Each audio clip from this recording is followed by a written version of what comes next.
ये घर न बन पाएगी। यहां तुम अजनबी हो, यहां तुम लाख उपाय करो और कल्पनाएं कितनी ही करवटें बदले, हजार तरह से कल्पनाएं सपने को संजोए, लेकिन ये जाल कल्पना का ही रहेगा। कल्पना तुम्हारी है, सत्य परमात्मा का है। जब तक तुम सोचोगे विचारोगे तब तक तुम सपने में रहोगे। जब तुम सोच विचार छोड़ोगे और जागोगे तब तुम जानोगे सत्य क्या है। सत्य मुक्तदायी है और जो मुक्त करे वही घर है। जहां स्वतंत्रता हो वही घर है। कारागृह में और घर में फर्क क्या है? दीवारें तो उन्हीं ईंटों की बनी, दरवाजे उन्हीं लकड़ियों के बने। कारागृह और घर में फर्क क्या है? घर में तुम मुक्त हो, कारागृह में तुम मुक्त नहीं हो, बस इतना ही फर्क है। घर स्वतंत्रता है, कारागृह गुलामी है। हजार तरह तक्षुण ने करवटें बदली, कफस कफस ही रहा फिर भी आसियाना हुआ। कारागृह में तुम बदलते रहो कल्पनाएं अपनी, सोचते रहो, जाले बुनते रहो सपनों के, सजाते रहो भीतर से कारागृह को। नहीं, घर ना हो पाएगा। जो जितनी जल्दी जाग जाए इस संबंध में उतना ही सौभाग्यशाली है। जितनी देर लगती है उतना ही समय व्यर्थ जाता है। जितनी देर लगती है उतनी ही गलत आदतें मजबूत होती चली जाती।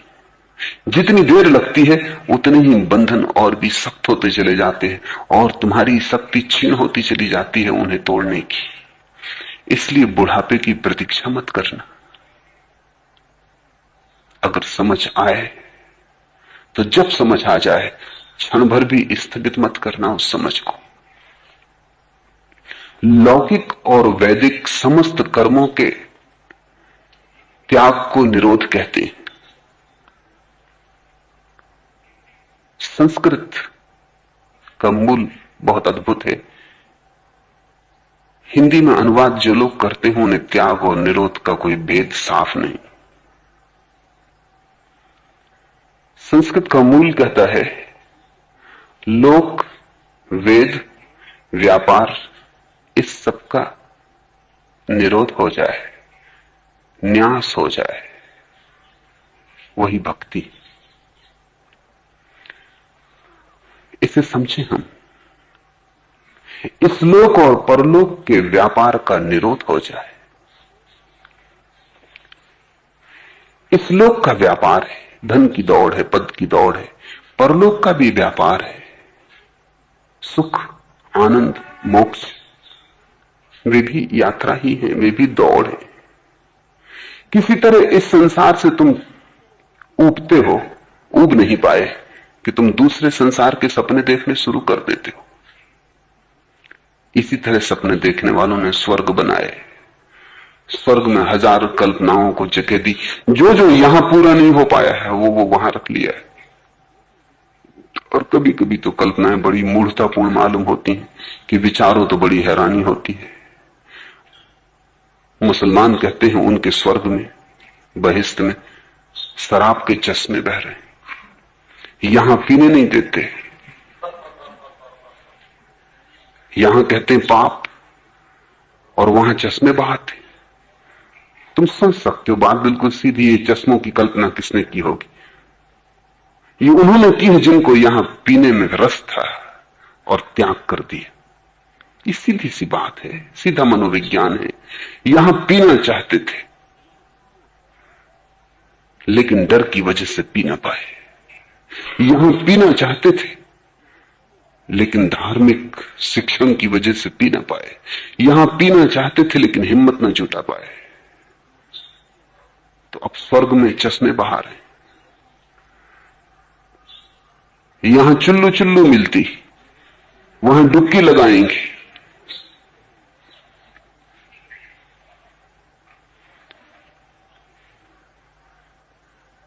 जाहिद के कसरे जुहद की बुनियाद है यही, मस्जिद बहुत करीब थी, मैं खाना दूर था। वो जिनको तुम त्यागी समझते हो उनके त्याग में अधिकतर तो कारण यही है कि मस्जिद करीब थी और मधुशाला दूर थी। इतना ही। इसका अर्थ यह हुआ कि धर्म की शिक्षण देने वाले तो लोग पास थे, शराब का विज्ञापन करने वाले लोग दूर थे। मां बाप, समाज, परिवार, मंदिर, मस्जिद, स्कूल, विद्यालय, वो सब शराब के खिलाफ, वो सब मस्जिद और मंदिर के पक्ष में। इसलिए बैठ तो गए मंदिर में, बैठ तो गए मस्जिद में, लेकिन मन का राग, मन की कामना कोई शिक्षण से थोड़ी मिटती है, अनुभव से मिटती है। सोचते तो शराब की ही है। यहां नहीं मिली तो अब कल्पना में फैलाव करते हैं स्वर्ग में मिलेगी। हिंदुओं का स्वर्ग है। और बड़े मजे की बात है, अगर तुम किसी भी जाति का स्वर्ग ठीक से पहचान लो तो तुम ये भी समझ जाओगे उस जाति ने किन किन चीजों की वर्जना की। उस जाति के शास्त्रों को पढ़ने की जरूरत है, उनका स्वर्ग समझ लो, फौरन पता चल जाएगा कि जाति ने किन किन चीजों को जबरदस्ती त्यागा है। हिंदुओं के स्वर्ग में कल्प वृक्ष, जहां सभी कामनाएं पूरी हो जाती, बैठ जाओ उसके नीचे बस। ऐसा भी नहीं कि कुछ समय का फासला पड़ता हो, समय लगता ही नहीं। तुमने यहां कामना की, वहां पूरी हुई। तुमने कहा भोजन आ जाए, थाल आ गए, बस तुम यहां कह भी नहीं पाए थे और थाल मौजूद हो गए। हिंदुओं के स्वर्ग में कल्प वृक्ष है। क्यों? क्योंकि हिंदुओं ने सभी इच्छाओं के त्याग का आग्रह किया है। सभी इच्छाओं का त्याग स्वभावतः, जो किसी तरह अपने को समझा बुझा के त्यागी हो जाएगा, वो इसी आशा में जी रहा है कि कभी तो मरेंगे, ये देह तो कोई ज्यादा दिन चलने वाली नहीं, और कुछ साल बीत जाएं, फिर कल्प वृक्ष, फिर उसके नीचे बैठ जाएं। तुमने कभी देखा, दिन में उपवास कर लो तो तुम रात भर भोजन के सपने देखते हो। ब्रह्मचर्य का व्रत ले लो तो सपने में स्त्रियां ही स्त्रियां दिखाई पड़ती हैं।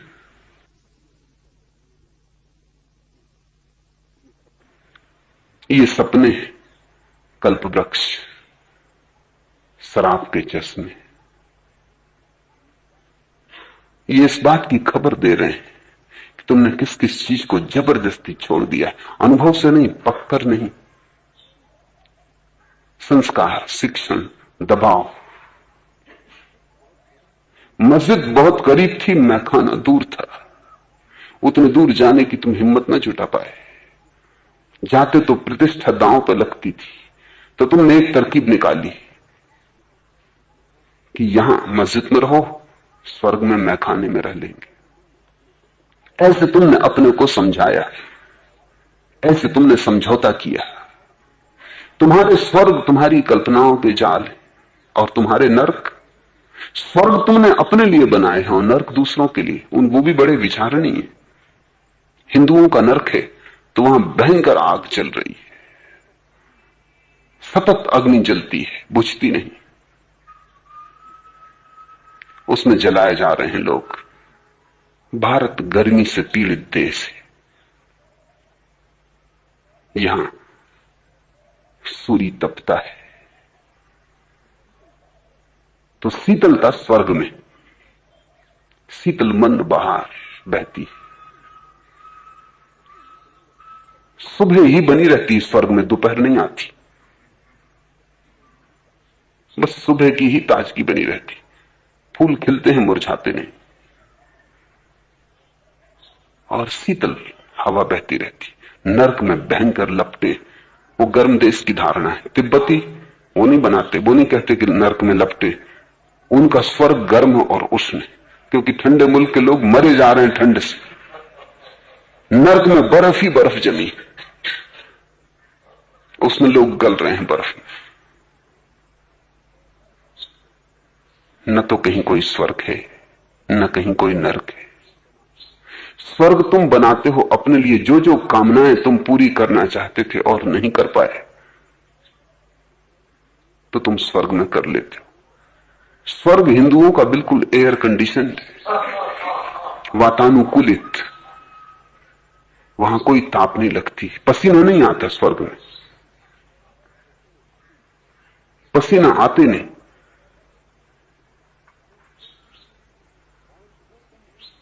और जो तुम छोड़ दिए हो, अपने लिए कल्पना कर रहे हो और दूसरों ने नहीं छोड़ा। समझो कि तुम शराब पीना चाहते थे और नहीं पी पाए, तो तुमने अपने लिए तो स्वर्ग में इंतजाम कर लिए, और जो पी रहे हैं उनके लिए क्या करोगे? उनको भी दंड तो मिलना ही चाहिए, क्योंकि तुमने त्याग किया, उन्होंने त्याग नहीं किया, तो उनको नरक की लपटों में जलाया जाएगा। और वहां शराब तो दूर, पानी भी पीने को न मिलेगा। आंख की लपटें होंगी, कंठ आंख से भरा होगा, पानी नहीं मिलेगा, पानी की बूंद नहीं मिलेगी। इससे पता चलता है तुम्हारे मन का, तुम्हारी खुद की परेशानी का, तुम्हारी हिंसा का, तुम्हारी वासना का। न किसी स्वर्ग का इससे पता चलता है, न किसी नरक का इससे पता चलता है।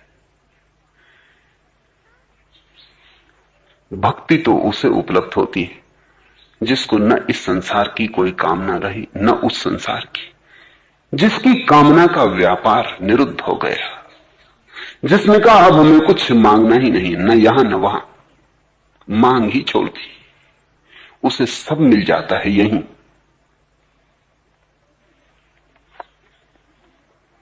उस प्रीतम भगवान में अनन्यता और उसके प्रतिकूल विषय में उदासीनता को भी निरोध कहते। बिल्कुल ठीक। उस प्रीतम भगवान में अनन्यता, जैसे हम उसके साथ एक हो गए, अनन्य, जरा भी भेद न रह जाए, रत्ती भर भी फासला न रह जाए, मैं और तू का भी फासला न रह जाए।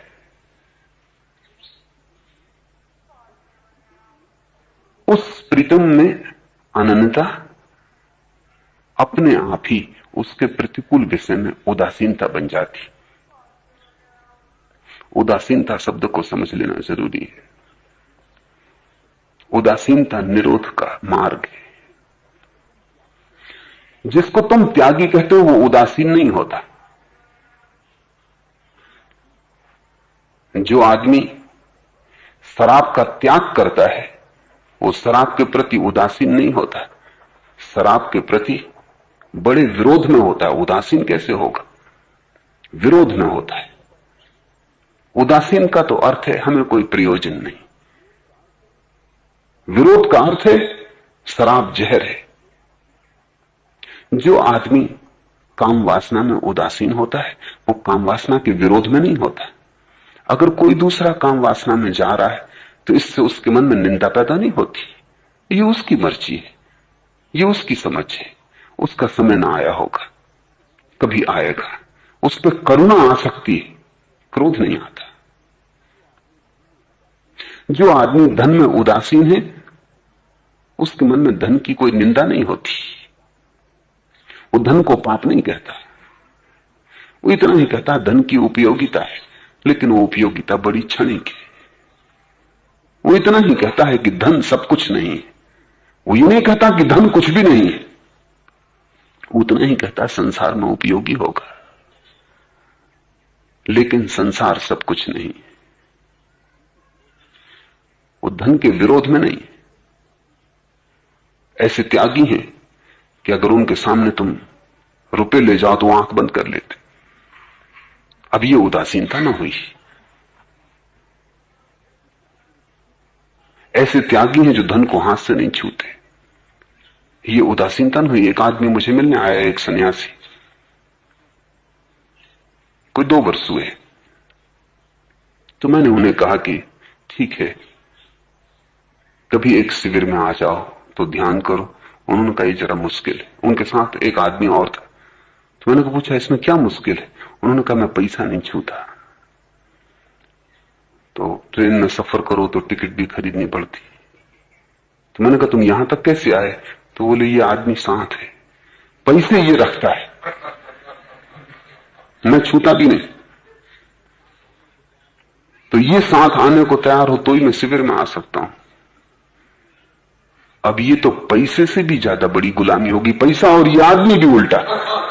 इससे तो अकेले पैसे की गुलामी भी ठीक थी, ये कम से कम ये आदमी और एक उपद्रव, और पैसे इन्हीं के हैं, रखता वो है। ये दोहरी गुलामी हुई। उदासीनता का अर्थ है हो तो हो ठीक, ना हो तो ना हो ठीक। उदासीनता में कोई पक्षपात नहीं। उदासीनता बड़ी अद्भुत बात है, वो वैराग्य का परम लक्षण। इसलिए अगर तुम किसी वैरागी में पाओ उदासीनता की जगह विरोध, तो समझना कि चूक हो गई। अगर वो घबराए तो समझना कि रस कायम है। जिस चीज से घबराता है उसी का रस कायम। अगर धन छूने से डरे तो समझना कि धन का लोभ भीतर मौजूद है। अगर स्त्री को देखने से डरे तो समझना कि काम वासना भीतर मौजूद है। क्योंकि हम उसी से डरते हैं जिसमें गिरने का हमें संभावना मालूम होती, शंका मालूम होती। उदासीनता का अर्थ है कोई फर्क नहीं पड़ता। ऐसा हुआ कि बुद्ध एक वृक्ष के नीचे ध्यान करते थे। पूर्णिमा की रात थी और पास के नगर से कुछ युवक, धनपतियों के लड़के, एक वेश्या को लेकर जंगल में आ गए थे मौज रंग करने। वो तो शराब पी के मस्त हो गए। वेश्या ने मौका देखा कि वो तो शराब पी के होश खो दिए, वो भाग खड़ी हुई। जब उनको थोड़ी सुबह होने के करीब आई और ठंड लगी और होश आया और देखा कि वो वेश्या तो भाग गई, तो उसकी खोज में निकले। उसी रास्ते पर बुद्ध ध्यान करते थे। वो उनके पास आए और उन्होंने कहा कि यहां से कोई स्त्री तो नहीं निकली? बुद्ध ने कहा कोई निकला जरूर, लेकिन स्त्री थी या पुरुष ये जरा कहना मुश्किल है, क्योंकि मेरा रस ही ना रहा। कोई निकला जरूर, लेकिन स्त्री थी या पुरुष इसमें मेरा रस न रहा। ये उदासीनता है।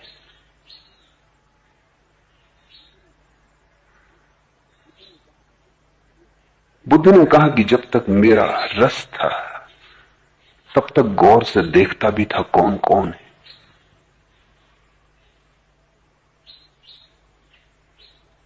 अब मेरा कोई रस नहीं। जब रस खो जाता है तो सिर्फ एक उदासीनता होती, एक शांति तुम्हें घेर लेती। उसमें कोई पक्षपात नहीं होता। उस प्रीतम में अनन्यता और उसके प्रतिकूल विषय में उदासीनता को भी निरोध कहते हैं। पीना न पीना एक है जाहिद, खता मुआफ, नियत जब एतबार के काबिल नहीं रही। जब तक नियत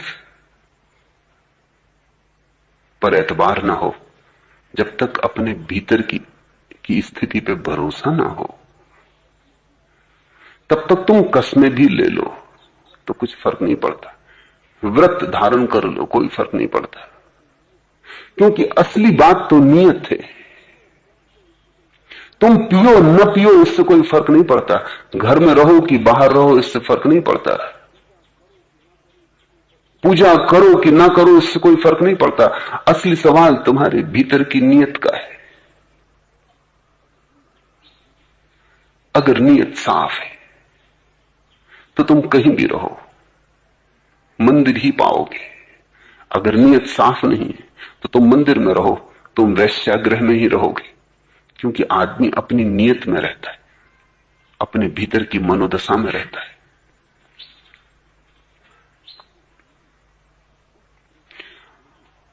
उस प्रीतम में अनन्यता, कैसी तलब, कहां की तलब, किस लिए तलब। हम हैं तो वह नहीं, वह है तो हम नहीं। एक ही बच सकता है प्रेम में, दो नहीं। या तो परमात्मा बचेगा तो तुम ना बचोगे, या तुम बचोगे तो परमात्मा ना बचेगा। कैसी तलब, कहां की तलब, किस लिए तलब। हम हैं तो वह नहीं है, वह है तो हम नहीं। अनन्यता का अर्थ है एक ही बचेगा। प्रेम गली अति सांकरी, तामें दो न समा है। उसमें दो नहीं समा सकते। तो भक्त धीरे धीरे भगवान हो जाता है, भगवान धीरे धीरे भक्त हो जाता है। रामकृष्ण पूजा करते तो भोग लगाने के पहले खुद चख लेते। मंदिर के ट्रस्टियों ने बुलाया कि ये तो पूजा ना हुई। किस शास्त्र में लिखा है? भगवान को प्रसाद पहले लगाओ, फिर जो बचे वो तुम भोजन करो। लेकिन ये तो बात तो गलत हो रही है, उल्टा हो रहा है। तुम झूठा भगवान को भोग लगा रहे हो, तुम पहले चखते हो। रामकृष्ण ने कहा संभाल लो फिर अपनी नौकरी। मैं चला, क्योंकि मेरी मां जब भी भोजन बनाती थी तो पहले खुद चखती थी फिर मुझे देती थी। जब मां का प्रेम इतनी फिक्र करता था तो ये प्रेम तो उससे भी बड़ा है। मैं बिना चखे भोग नहीं लगा सकता भगवान को, पता नहीं लगाने योग्य है भी या नहीं।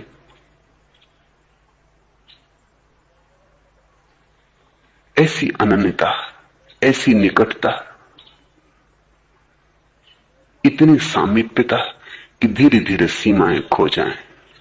तो कभी ऐसा होता कि रामकृष्ण दिन भर नाचते रहते और कभी ऐसा होता कि पखवाड़ा बीत जाता और मंदिर में ना जाते। फिर बुलाए गए कि ये क्या मामला है, मंदिर खाली पड़ा रहता है, पूजा नहीं होती। रामकृष्ण कहते जब होती तब होती, जब नहीं होती तब नहीं होती। जब वो बुलाता है और जब अनन्यता का भाव जगता है तभी। जब दूरी रहती तब क्या सार, जब मैं रहता हूं तब पूजा किसकी? जब वही बचता है तभी होती। अब ये मेरे हाथ में नहीं कि वही बचे, जब होता है तब होता है, सहज स्फूर्त है। रामकृष्ण जैसा पुजारी फिर किसी मंदिर को न मिलेगा। दक्षिणेश्वर के भगवान धन्यभागी कि रामकृष्ण जैसा पुजारी।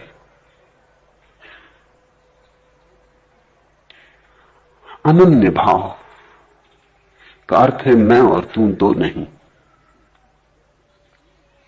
एक ही बचता है।